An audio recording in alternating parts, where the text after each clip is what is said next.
Good morning, students. Welcome to Pole Science class.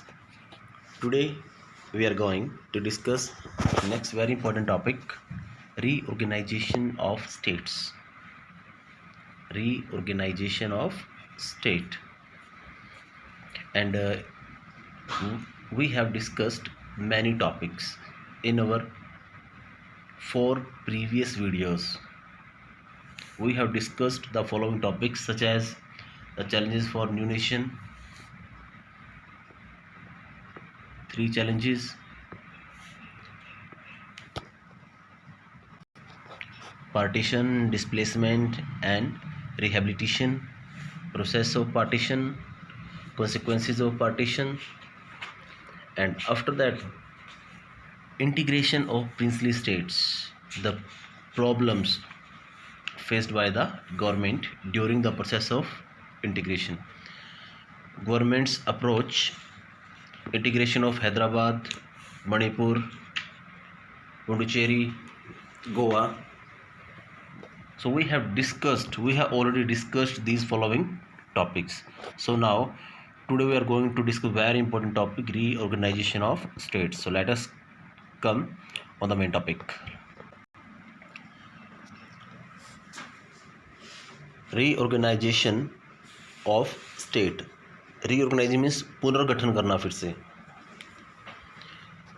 The process of nation building didn't come to an end. It was not considered the end of the process of nation building with the end partition and integration of princely states. Means जो process of integration था national building, the process of nation building, जो राष्ट्र के निर्माण का जो process था वो भी कंप्लीट नहीं हुआ था सिर्फ पार्टीशन या इंटीग्रेशन ऑफ प्रिंसली स्टेट्स के साथ. Now the main challenge was to draw the eternal boundaries of the Indian states. अब जो डोमिनेंट चैलेंज था वो क्या था? बाउंड्रीज को, जो इटर्नल बाउंड्रीज है इंडियन स्टेट्स की, उसको ड्रॉ करना. Actually, this was not very easy task, and this was not just a matter of administrative division. The boundaries had to be drawn in a way so that linguistic and cultural plurality of country could be reflected without affecting the unity of the nation.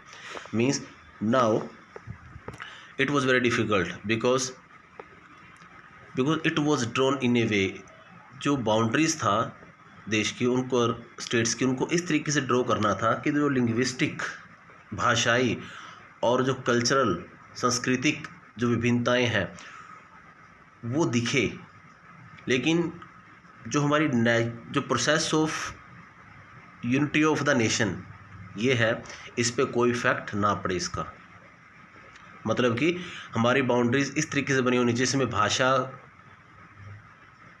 और culture की विभिन्नताएं दिखे, लेकिन राष्ट्रीय एकता, national integration, इस पे कोई effect ना पड़े.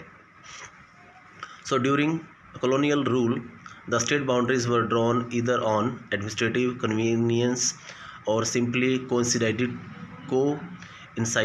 with the territories annexed, means win by the British government. जो ड्यूरिंग कॉलोनियल रूल, उपनिवेशिक शासन के दौरान क्या था, जो स्टेट बाउंड्रीज थी वह drawn either on administrative convenience, comfortable फैसिलिटी. ब्रिटिशर क्या करते थे, अपनी सुविधा के according they give a new name to any part, and after that at some time when they win any area they give a new title.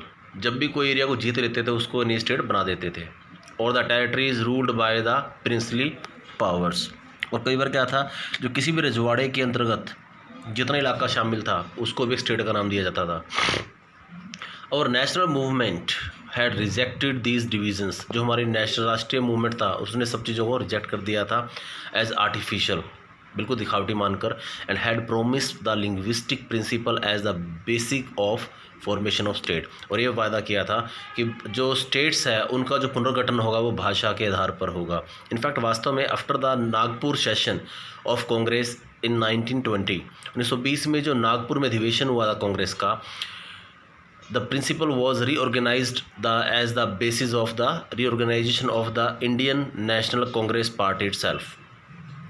Many provincial Congress committees were created by linguistic zone, जो कई कांग्रेस की committees थी, क्षेत्रीय committee थी, वो भी क्या भाषा के आधार पर बनाई गई थी, and which did not follow the administrative division of British India, उन्होंने ब्रिटिश इंडिया की किसी भी डिवीज़न को फॉलो नहीं किया था.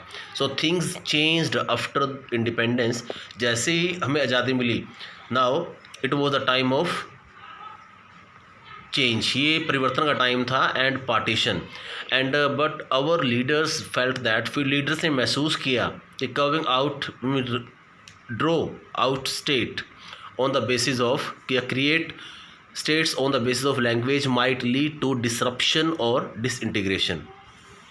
Actually Indian leaders were afraid कि if we just create any state on the basis of language, then there may be a risk of, there may be a problem of disintegration or disruption. So it was felt that this would draw attention away from other social and economical challenges that the country faced. कि if we give stress on the creation of state by the principle of language, then maybe we have to ignore the two main problems like social and economical challenges. So the central leadership decided to postpone matter. So central leadership ने, केंद्रीय नेतृत्व ने क्या decide किया कि right now we should postpone, we should delay this matter. The need for postpone was also felt because the fate means luck of the princely states had not been decided, because the matter of princely state was not sorted out. जो उनका matter था उसको भी solve नहीं किया गया था, and the memory of partition, जो बंटवारे की जो यादें थी वो स्टिल फ्रेश, अभी भी लोगों के दिमाग में ताज़ा थी कि how many peoples were killed. This decision of national leadership was challenged by the local leaders and the people. जो दिस डिसीजन, जो निर्णय था ऑफ द नेशनल लीडरशिप, इसको चैलेंज किया गया बाय लोकल लीडर्स के द्वारा और व्यक्तियों के द्वारा. Protests begin in the Telugu speaking areas of the old Madras province, जो जहाँ पे तेलुगु ज़्यादा बोली जाती थी, मतलब ओल्ड मद्रास, वहाँ पे एक विद्रोह स्टार्ट हो गया. नी people were not agree with the statement of government. So there was difference between the views of government and people, so which included present day Tamil Nadu, parts of Andhra Pradesh, Kerala and Karnataka. मतलब जो पुराने मद्रास प्रांत में आज के तमिलनाडु और आंध्र प्रदेश शामिल थे, उस टाइम मद्रास की जो स्टेट थी काफ़ी साइज वाइज काफ़ी बड़ी थी. So the Vishal Andhra movement, as the movement for separate Andhra was called. The Vishal Andhra movement demanded, जो ये मूवमेंट चला था विशाल आंध्रा मूवमेंट, इन्होंने क्या डिमांड की थी, या Telugu speaking area should be separated, कि जहाँ पे तेलुगु बोली जाती है उस एरिया को अलग किया जाना चाहिए. कहाँ, किससे? मद्रास से. ऑफ विच दे वर, जिसके वो अब तक एक हिस्से रहे हैं, and be made into a separate Andhra province. So एक अलग से उनके लिए एक आंध्रा प्रांत की बना दिया जाए. Nearly all the political forces in Andhra region were in favour of linguistic, जो जितने पॉलिटिकल फोर्सेस थी वो सारे क्या थी, इसी फेवर में थे कि ये जो डिमांड है वो सही है, and the reorganisation of the then Madras province, कि मद्रास का दोबारा से रीऑर्गेनाइजेशन होना चाहिए. The movement gathered momentum in support as a result of the central government's vacillation. अब इतनी ज़्यादा सपोर्ट मिली इस मूवमेंट को कि now the government was in confusion, सरकार अब दुविधा में थी, हाँ या ना की स्थिति में थी. So a very important politician Potti Sri Ramullu, Poteshri Ramullu, a Congress leader and a veteran Gandhi, went on an indefinite fast. वो एक अनिश्चितकालीन भूख हड़ताल पर बैठ गए and this lead to his death, उनकी मृत्यु हो गई इस भूख हड़ताल के दौरान ही। आफ्टर 56 डे 56वें दिन उनकी मृत्यु हो गई थी। So this caused great unrest and resulted in violent outburst in Andhra region. Now this incident took the form of violation in Andhra Pradesh and people in large number took to the streets. अब बहुत तादाद के अंदर लोग गलियों में इकट्ठे हो गए, उन्होंने दंगे स्टार्ट कर दिए एंड मैनी वर इंजर्ड, कुछ लोग जख्मी हो गए and lost their lives in police firing, और जब पुलिस ने फायरिंग की तो उसमें लोग मारे गए। इन मद्रास सेवरल लेजिस्लेटर्स, जो कई लेजिस्लेटर थे, एमएलए थे, उन्होंने रिज़ाइन दे दिया अपनी सीट से विद्रोह में, उन्होंने विरोध किया सरकार की इस पॉलिसी का। And finally the prime minister declared the formation of the separate Andhra state in December 1952 कि 1952 में सरकार को ये डिसाइड करना पड़ा, अनाउंस करना पड़ा कि आंध्र प्रदेश अलग से स्टेट बना दिया जाए, प्रांत बना दिया जाए भाषा के आधार पर।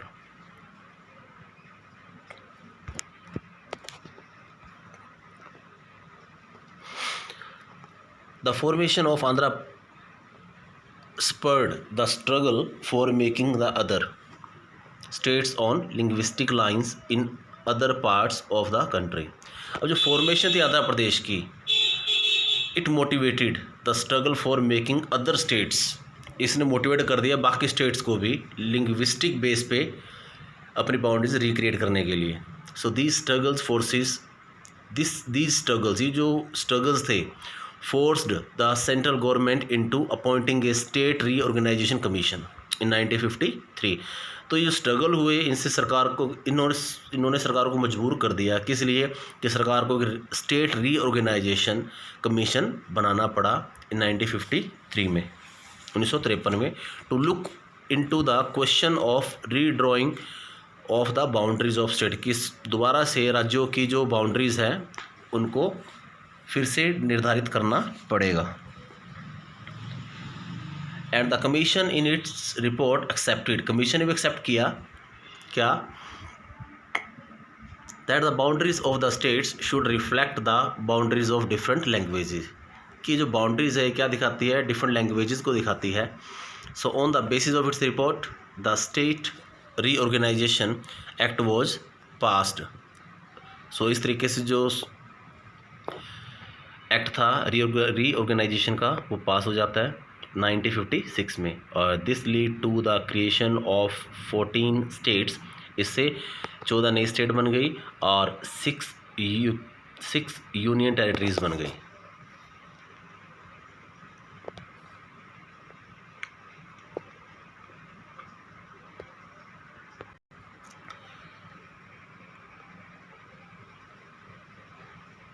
One of the most important concern, जो मेन इशू था in the early years, was that demands for separate state would endanger the unity of country, कि अगर सेपरेट स्टेट ऐसे बनेंगी language on the base of language, then there will be a danger of unity of the country, तो देश की एकता खतरे में पड़ सकती है। इट वॉज फेल्ट दैट, ये महसूस भी किया गया था, द लिंग्विस्टिक स्टेट्स में फोस्टर सेपरेटिज्म, की जो भाषाई आधार है, भाषा आधार बनाएगी जो राज्य हैं, ये क्या सेपरेट कर सकती है, सेपरेटिज्म, अलगाववाद पैदा कर सकती है, and the create pressures on the newly founded nation, और इससे जो न्यूली फाउंडेड नेशन है हमारा, इस पर प्रेशर आ सकता है। And but the leadership under popular pressure finally made a choice in favor of linguistic state. It was hoped that if we accept the regional and linguistic claims of all regions, the threat of division and separatism would be reduced. फिर ये decide it was hope, ये उम्मीद भी की गई थी कि अगर हम ये डिसाइड कर लेते हैं, एक्सेप्ट भी कर लेते हैं लोगों की डिमांड्स को, और लैंग्वेज के बेस पे अलग सेपरेट स्टेट बना देते हैं, और क्षेत्र के हिसाब से, then the threat of division and separatism would be reduce, तो इससे जो खतरा है किसका, डिवीजन्स का और सेपरेटिज्म का, वो भी कम हो जाएगा।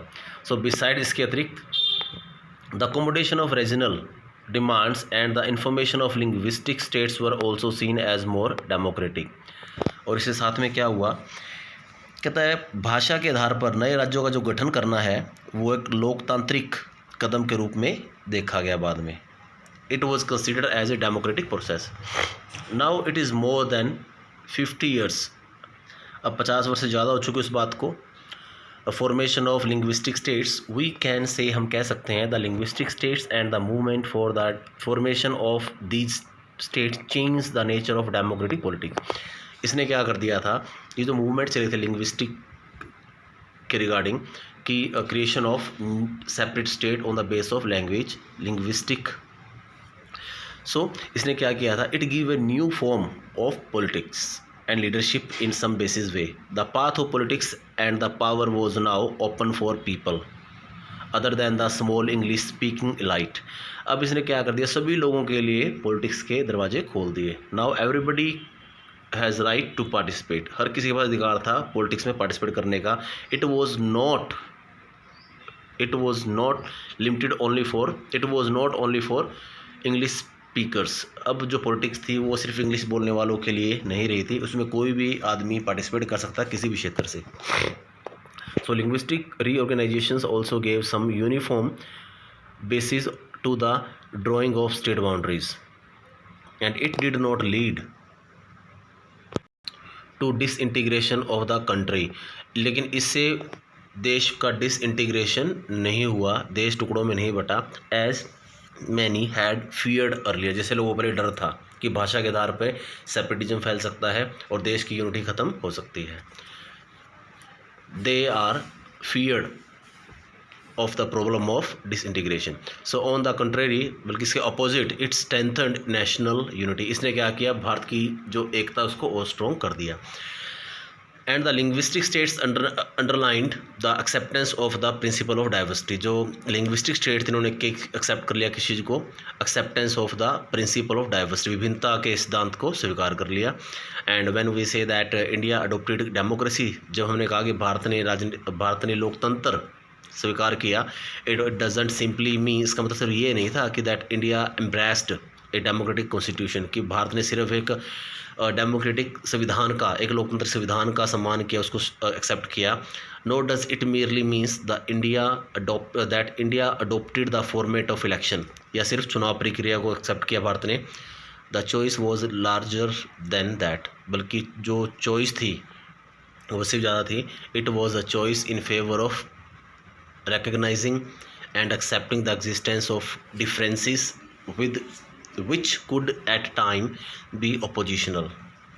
कि भारत ने क्या किया, भारत ने विभिन्नताओं को पहचाना और उन्हें स्वीकार किया, साथ यह मानकर चला कि विभिन्नताओं में आपसी विरोध भी हो सकते हैं। And democracy in other words was associated means link, जो लोकतंत्र है वो किससे जुड़ा हुआ है, with the plurality of idea, विचारों की विभिन्नताओं से, एंड वेज ऑफ लाइफ, और जीवन की विभिन्नताओं से जुड़ा हुआ है। Now we shall discuss one more topic, creation of new state. It is very important for you. The acceptance of the principle of linguistic state, ये एक्सेप्ट किया गया किस प्रिंसिपल को, लिंग्विस्टिक स्टेट्स के, लिंग्विस्टिक भाषा के आधार पर जो स्टेट बनी थी। डिडेंट मीन, इसका सिर्फ मतलब ये नहीं था कि that all states immediately became linguistic state, की सारी ऑन द स्पॉट ही सारी भाषाई राज्य बन गए थे। There was an experiment of bilingual, एक एक्सपेरिमेंट और हुआ था बॉम्बे के ऊपर, कि वहाँ पे क्या था कि Bombay state consisting of Gujarati and Marathi speaking people, को बॉम्बे में दो लोग रहते थे, गुजराती भी थे और मराठी भी थे। So after a population agitation, जैसे वहाँ फिर से मूवमेंट चला है, the state of the Maharashtra and Gujarat were created 1960 में बॉम्बे में से महाराष्ट्र और गुजरात को बना दिया गया, अलग कर दिया गया था। And in Punjab also there were two linguistic group, Hindi speaking and Punjabi speaking. So the Punjabi speaking people demanded a separate state, उन्होंने एक सेपरेट स्टेट की डिमांड की थी, but it was not granted, लेकिन इसको स्वीकार नहीं किया गया। बट इसको स्वीकार नहीं किया गया था। And in 1956 and statehood for Punjab came 10 years later. और जो स्टेटहुड था पंजाब के लिए ये 10 years बाद आया था 1966 में, when the territories of today's Haryana and Himachal Pradesh were separated from the largest Punjab state, कि पंजाब स्टेट से 1966 में हरियाणा और हिमाचल को अलग कर दिया गया था। And another major reorganisations of states took place in the north east in 1972 में उत्तर पश्चिम में भी कुछ हुआ, ऐसा कुछ हुआ था। Meghalaya was carved out of Assam in 1972, Meghalaya को असम से अलग कर दिया गया था 72 के अंदर। And Manipur and Tripura too emerged as separate state, Manipur और त्रिपुरा भी एक अलग स्टेट के रूप में सामने आई थी in the same year, mean 1972 में ही। And the state of Mizoram and Arunachal Pradesh came into being in 1987, और मिजोरम और अरुणाचल प्रदेश ये 1987 में एग्जिस्टेंस में आए थे। Nagaland had become a state much earlier 1963, 1963 में नागालैंड ऑलरेडी स्टेट बन चुका था। And in this way in later years, कुछ सालों के बाद सब regions raised demand for separate state on the basis of a separate regional culture or complained of regional imbalance in the division। और बाद में कुछ और स्टेटों ने कंप्लेंट की, उन्होंने कहा कि तो कि we should give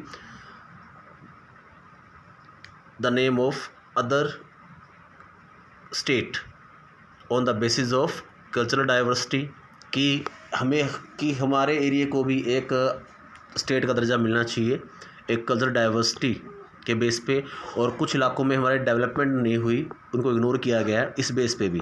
so 3 such states Chhattisgarh, Uttarakhand and Jharkhand were created in 2000। So this was the story of the creation of new state. So dear students, you are requested to listen it twice and thrice to understand the process of integration, reorganization of states and the creation of new states. So thanks and have a nice day.